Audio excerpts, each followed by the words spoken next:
पास S block element कौन से होंगे, जिसका आखिरी इलेक्ट्रॉन एस में होगा। इलेक्ट्रॉनिक कॉन्फ़िगरेशन आप करोगे तो आखिरी इलेक्ट्रॉन एस में होगा। पी ब्लॉक एलिमेंट कौन से होंगे, जिसका आखिरी इलेक्ट्रॉन पी सबशेल में होगा, 2p 3p जो भी होगा, लेकिन पी सबशेल में होगा। और ये हमारे पास टोटल 8 ग्रुप है। इसमें पहला ग्रुप, दूसरा ग्रुप अल्कली और अल्कलाइन अर्थ मेटल, फिर तीसरे से लेकर नोबल गैसेस तक, ये जो 2 ब्लॉक्स है they are called S and P block element. हम इस पूरे चैप्टर में हम एस और पी ब्लॉक एलिमेंट की प्रॉपर्टीज, इसकी मुख्तलिफ कैरेक्टरिस्टिक और ट्रेंड्स, ये सारे हम देखेंगे। तो हमारा जो पहला टॉपिक है वो है atomic and physical properties of periods third element. तीसरे पीरियड की एलिमेंट की हम प्रॉपर्टीज देखेंगे। कौन से? Atomic and physical properties. आप थर्ड पीरियड को अपने बुक में पीरियड टेबल में भी देख सकते हो, यहां पर भी आपको नजर आएगा। ये आपको यहां पर एक मिनट, पता नहीं स्क्रीन में क्या हो गया। अच्छा, स्क्रीन नजर आ रही है? क्या सर आ रही है? जी सर। अच्छा ओके, आ रही है। ओके। यहाँ पर सोडियम से शुरू होके magnesium, aluminium, silicon, phosphorus, sulphur, fluorine and argon. This is third period. This is the third period in periodic table. अब इसकी, ये तो पहला हो गया। अब इसकी हम प्रॉपर्टीज पढ़ेंगे। एटॉमिक प्रॉपर्टीज में पहला जो चीज हम पढ़ते हैं वो है इलेक्ट्रॉनिक कॉन्फ़िगरेशन। तो आप सोडियम के इलेक्ट्रॉनिक कॉन्फ़िगरेशन नीचे लिखा हुआ है Ne3S1। Ne का मतलब है कि नियान का कॉन्फ़िगरेशन। नियान का कॉन्फ़िगरेशन क्या है? 1s2 2s2 2p6 10 है नियान में। तो अब आप इन सब में देख ले, इन सब में तो आखिरी इलेक्ट्रॉन या एस में है या पी में है। देख लो, सोडियम में एस में, मैग्नीशियम एस, फिर एल्यूमिनियम से लेकर आर्गन तक आप देखें सबका आखिरी इलेक्ट्रॉन पी सब शेल में है। तो हम कहते हैं कि why they are called S and P block element. ये इलेक्ट्रॉनिक कॉन्फ़िगरेशन है उनकी दी गई है, एटॉमिक नंबर ऊपर दिए गए, आप खुद भी कर सकते हो। यहाँ पर मैंने लिखा है नियान, ये जो नियान लिखा है यहाँ पर नियान, तो नियान का मतलब है कि यहाँ पर नियान का इलेक्ट्रॉनिक कॉन्फ़िगरेशन और फिर उसकी बाद 3s1। नियान का एटॉमिक नंबर 10 है तो इलेक्ट्रॉनिक कॉन्फ़िगरेशन होगा 1s2 2s2 2p6। तो ये इसका हो गया इलेक्ट्रॉनिक कॉन्फ़िगरेशन। अब दूसरी जो हम इसकी प्रॉपर्टी पढ़ेंगे, अब बुक में देखो, वो है trends in atomic radius. Who will define atomic radius? What is atomic radius? कोई बता सकता है? Anyone? श्याम बताओ। Shyam, what is atomic radius? Shyam, sir आवाज नहीं आ रही। आवाज आ रही है? एटॉमिक साइज है एटॉमिक रेडियस, बासित बताएगा। हाँ Basit, what is atomic radius? सो रहे हो सारे? कसम से सबको शाम सो गया। एटॉमिक रेडियस क्या है? The distance between the outer electron in the nucleus is called atomic radius और एटॉमिक साइज। आखिर इलेक्ट्रॉन और न्यूक्लियस के दरमियान जो डिस्टेंस होगी that is called atomic radius. फिर आप एस और पी ब्लॉक में जो एटॉमिक रेडियस की ट्रेंड्स है उसको जरा इस डायग्राम में देख ले। Atomic size decreases across the period, atomic size increases down the group।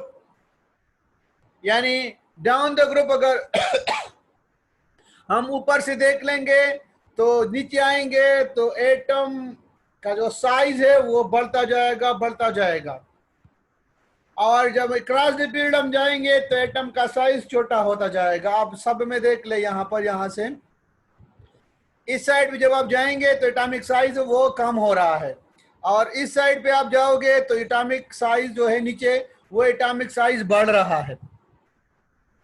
इसका मतलब ये है कि down the group atomic size increases and across the period decreases. किसी के पास रीजन है क्यों ऐसा हो रहा है? हाँ हमजा है? Hamza Hamza, are you listening me? Sir, due to effective nuclear charge. हाँ, across the period effective nuclear charge बढ़ रहा है. Very good.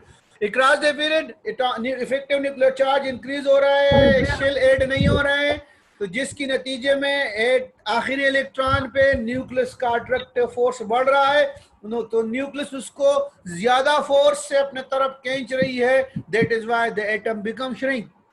Down the group atomic size बढ़ रहा है. उसका रीजन ये है कि as we move down the group new shell are added. नए शेल ऐड हो रहे हैं, शील्डिंग इफेक्ट बढ़ रहा है. जब शील्डिंग इफेक्ट बढ़ेगा, न्यूक्लियस का अट्रैक्टिव फोर्स आखिरी इलेक्ट्रॉन पे कमजोर होगा. जब न्यूक्लियस का अट्रैक्टिव फोर्स आखिरी इलेक्ट्रॉन पे कमजोर होगा तो एटम एक्सपेंड होगा, तो साइज बढ़ेगा. एक यहां पर आप देख लो, across the period atomic radii decreases. Reason मैंने लिखी है. The effective nuclear charge increases from left to right. This pulls the electron cloud of the atom near to the nucleus, and thus the size of the atom and ion goes on decreases from left to right. Sir ये effective nuclear charge क्या होता है? हाँ, nucleus का charge, attractive force of nucleus. यानी अगर nucleus में दो प्रोटॉन है तो न्यूक्लियर चार्ज 2 हो गया. प्रोटॉन 3 हो गए तो न्यूक्लियर चार्ज बढ़ के 3 हो गया. प्रोटॉन 4 हो गए तो न्यूक्लियर चार्ज बढ़ के 4 हो गया. जितने प्रोटॉन बढ़ेंगे इतना न्यूक्लियर चार्ज बढ़ेगा, जितना न्यूक्लियर चार्ज बढ़ेगा इतने अट्रैक्टिव फोर्स न्यूक्लियस की आखिरी इलेक्ट्रॉन पे बढ़ेगी. तो जब हम क्रॉस द पीरियड जाते हैं, 1 मिनट में आपको पीरियड दोबारा दिखा रहा हूं, पीरियड में आप देख लें. जब हम क्रॉस द पीरियड जाते हैं, सोडियम में 11 प्रोटॉन है तो मैग्नीशियम में 12 है, तो एल्यूमिनियम में 13 है, तो फिर क्लोरीन में 17 प्रोटॉन है. तो क्रॉस द पीरियड प्रोटॉन बढ़ रहे हैं कि नहीं? तो जब प्रोटॉन बढ़ेंगे तो न्यूक्लियर चार्ज भी बढ़ेगा. श्याम, बात समझ आ गई? जी सर, समझ आ गई. अच्छा, तो रीजन क्या है इसका? Atomic radii decreases across the period. तो नीचे रीजन लिखा है. Thus, in going from left to right in period of S and P block element, atomic and ionic radii increases with increase of atomic number. यानी इससे हमने ये नतीजा अखज़ कर दिया कि जैसे जैसे हम क्रॉस द पीरियड जाएंगे, किसमें? एस और पी ब्लॉक में. देखो ना, हमने दरमियान में डी ब्लॉक निकाली हुई है क्योंकि डी ब्लॉक पे हमारा अलग चैप्टर है, क्योंकि उनकी प्रॉपर्टीज कुछ और किस्म की है. तो एस और पी ब्लॉक में अगर हम लेफ्ट से राइट की तरफ जाएंगे, अगर हम लेफ्ट से राइट की तरफ जाएंगे तो हमारे पास जो एटॉमिक रेडियाई है, वो जो रेडियस है वो डिक्रीज होगा जैसे जैसे एटॉमिक नंबर इंक्रीज होता जाएगा. What is atomic number? कोई बता सकता है? What is atomic number? Number of electrons. Number of proton, simply number of proton और इलेक्ट्रॉन. तो एटॉमिक नंबर इंक्रीज होने का मतलब है प्रोटॉन का बढ़ना, और प्रोटॉन के बढ़ने का मतलब है इफेक्टिव न्यूक्लियर चार्ज का बढ़ना. तो इसी वजह से अक्रॉस द पीरियड हमारे पास एटॉमिक रेडियाई डिक्रीज होती है. अच्छा, down the group.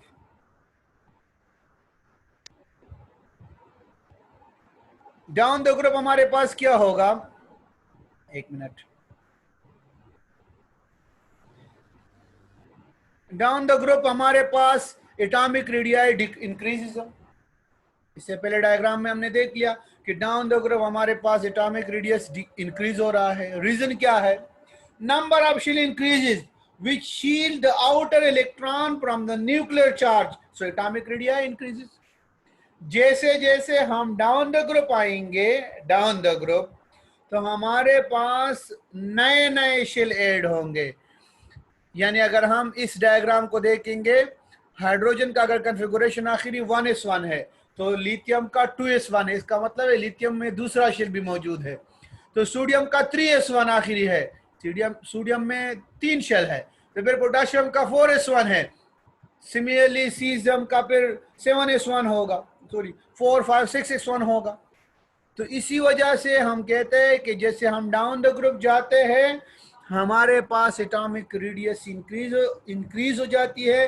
This is because number of shell increases. When number of shell increases, It's mean number of inner electron increases, and inner electron shield the outer electron from the nucleus due to repulsive forces. That is called shielding effect. यानी जितने अंदरूनी electron बढ़ेंगे तो आखिरी electron पे nucleus का command कम होता जाएगा. रीजन ये है कि न्यूक्लियस पे है पॉजिटिव चार्ज, इलेक्ट्रॉन पे है नेगेटिव चार्ज, तो आखिरी इलेक्ट्रॉन और न्यूक्लियस के दरमियान तो अट्रैक्टिव फोर्सेस होंगे. दरमियान में इनर में जो इनर शेल में इलेक्ट्रॉन्स है उन पे भी नेगेटिव चार्ज है, तो वो आउटर इलेक्ट्रॉन को पीछे धकेलेगा कि अंदर नहीं आना, न्यूक्लियस आपको अपने कब्जे में लेके जा रही है, बाहर भाग. तो इस भाग दौड़ में न्यूक्लियस का ताकत कम होगा. The effect of nuclear charge will not effective, so the atomic radii increases down the group. Next हमारी है electronegativity. Electronegativity is the measure of tendency of an atom to attract a bonding pair of electron. ये आप लोगों ने 9th में जो definition पढ़ी है कि the ability of an atom to attract shared pair of electron toward itself in a covalent bond. तो हमने सिंपल लिखा है कि electronegativity is the measure of the tendency of an atom to attract a bonding pair of electron. यानी bonding pair of electron को अपनी तरफ खींचने की सलाहियत को इलेक्ट्रोनेगेटिविटी कहते हैं. कोवेलेंट बॉन्ड को कहते हैं इश्तिराकी बॉन्ड, यानी which is form by the mutual sharing. यानी एक एटम ने एक इलेक्ट्रॉन, दूसरे ने भी एक इलेक्ट्रॉन शेयर कर दिया, एक बॉन्ड पेयर बन गया, यानी एक बॉन्ड बन गया. अब जो एटम ज्यादा पावरफुल होगा तो वो दोनों इलेक्ट्रॉन को, जो शेयर्ड इलेक्ट्रॉन है, उनको अपनी तरफ खींचेगा. This ability is called electronegativity. The polling scale is the most commonly used. और एक स्केल बनाया है इलेक्ट्रोनेगेटिविटी को मेजर करने के लिए पॉलिंग ने. ये पॉलिंग वो बंदा है जिसने आप लोगों के लिए फर्स्ट ईयर के कोर्स में भी बीटी और हाइब्रिडाइजेशन का कॉन्सेप्ट पेश किया था. ये वही बंदा है. तो इसने इलेक्ट्रोनेगेटिविटी को मालूम करने का एक स्केल बनाया है जो ज्यादातर यूज होता है. और ये बात भी आपको याद बता दूं कि सबसे most electronegative atom of the periodic table किसी को मालूम है कौन सा है? The most electronegative atom of the periodic table. Hydrogen. Fluorine. ये हाइड्रोजन किसने बोला? ये सो रहा है या जाग रहा है? हाइड्रोजन. ये Fluorine is the most electronegative atom of the periodic table. अच्छा, तो ये तो इसका ग्राफ है. अब इसको हम मजीद डिस्कस करते हैं. Across the period, अब हम इलेक्ट्रोनेगेटिविटी को देख, अगर इस ग्राफ में आप देखें, इस ग्राफ में आप देख लें, ये पीरियड है सोडियम से क्लोरीन तक. अगर हम पीरियड में देख रहे हैं तो सोडियम से क्लोरीन तक अगर हम देख रहे हैं तो हमारे पास इलेक्ट्रोनेगेटिविटी कम हो रही है, बढ़ रही है? बढ़ रही है, इंक्रीज हो रही है. अब उसका रीजन हम देख रहे हैं. अक्रॉस पीरियड 3, हम पीरियड 3 को डिस्कस कर रहे हैं तो हम पीरियड 3 ही बताएंगे. In going from left to right in period of S and P block elements the electronegativity value increases. जैसे हम लेफ्ट से राइट की तरफ जाएंगे इलेक्ट्रोनेगेटिविटी वैल्यू इंक्रीज हो रही है. रीजन क्या है बिहाइंड दिस? बिकॉज रीजन भी दिया है. On moving from left to right in period there is a decrease in the size of the atom. Smaller atom have greater tendency to attract the electron toward themself. That is smaller atom have high electronegativity values. Left से right की तरफ जा रहे हैं, हमने पहले ही बात पढ़ी. बासित माइक ऑफ कर दो. बासित तुम सुन रहे हो? बासित क्या? अच्छा, फ्रॉम लेफ्ट टू राइट जब हम जाएंगे तो हमारे पास एटॉमिक साइज कम हो रहा है. अब एटम जितना छोटा होगा तो न्यूक्लियस का कमांड शेयर्ड, क्योंकि कौन से इलेक्ट्रॉन शेयर होते हैं? आखिरी शेल के इलेक्ट्रॉन शेयर करते हैं हम, यानी जब एटम इलेक्ट्रॉन शेयर करेगा तो वो आखिरी शेल का करेगा। अब अगर एटम छोटा है तो आखिरी शेल पे न्यूक्लियस की कमांड ज्यादा होगी, न्यूक्लियस की कमांड ज्यादा होगी तो इलेक्ट्रॉनों को अपनी तरफ आसानी से खींचेगा। यानी कहते कानून के हाथ लंबे होते हैं, तो यहाँ पर जितना न्यूक्लियर चार्ज ज्यादा होगा इतना उसका पावर भी ज्यादा होगा। तो अक्रॉस द पीरियड हम जाते हैं तो न्यूक्लियर चार्ज बढ़ रहा है, तो न्यूक्लियर चार्ज बढ़ रहा है, न्यूक्लियस का the effect, the attractive force of nucleus on outer electron increases, the result of which they attract the shared electron toward itself with more power. तो ये इलेक्ट्रोनेगेटिविटी की रीजन हो गई। अच्छा, अब आयनाइजेशन एनर्जी, एक मिनट यार, ये किधर से,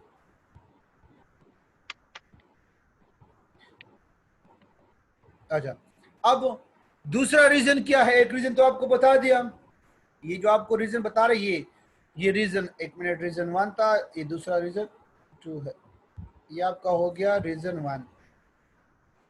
ये रीजन यहां से शुरू, एक रीजन ये है कि हम लेफ्ट से राइट की तरफ जा रहे हैं तो एटम छोटा हो रहा है जिसकी नतीजे में इलेक्ट्रोनेगेटिविटी बढ़ रही है। दूसरा reason, on moving from left to right in period there is increase of ionization energy. Ionization energy हमारा अगला टॉपिक है। and electron affinity of the element, electron affinity नहीं है, आयनाइजेशन एनर्जी हमारे, शायद इलेक्ट्रॉन एफिनिटी आगे हो, लेकिन आयनाइजेशन एनर्जी इसके बाद वाला टॉपिक है हमारा। जैसे जैसे हम लेफ्ट से राइट की तरफ जा रहे हैं तो आयनाइजेशन एनर्जी और इलेक्ट्रोनेगेटिविटी भी बढ़ रही है। तो भी इसका मतलब क्या हो गया?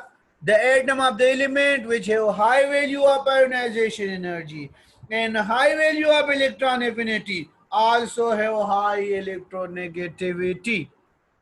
बता रहा हूं उसका रीजन क्या है।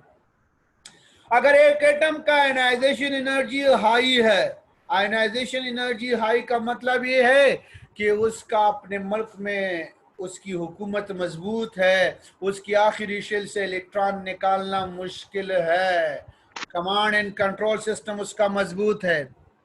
हाई इलेक्ट्रॉन एफिनिटी का मतलब ये है कि दूसरे मुल्क की इलाके को आराम से अपने मुल्क के कब्जे में लेकर आ सकती है।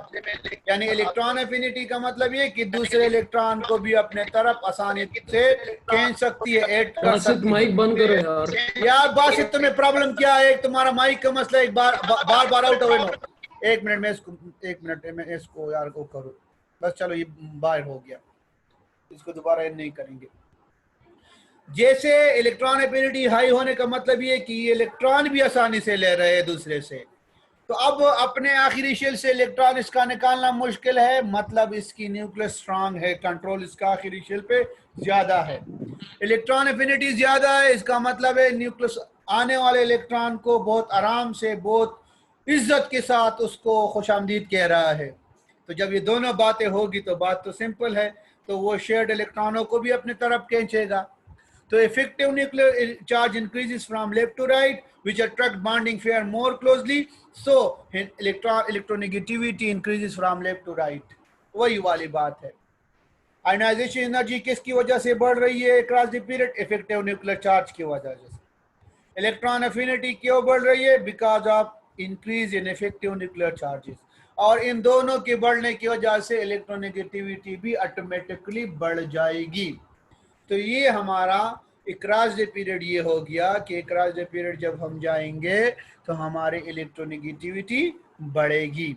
रीजन भी बता दिया कि इफेक्टिव न्यूक्लियर चार्ज ज्यादा है, वो साइज कम है, जब साइज कम हो गया तो न्यूक्लियर चार्ज बढ़ेगा, न्यूक्लियर चार्ज बढ़ेगा तो आखिर जो इलेक्ट्रॉन शेयर होगा उसको बहुत पावर के साथ, बहुत फोर्स के साथ न्यूक्लियस अपने तरफ खींचेगी, और this ability is called electronegativity.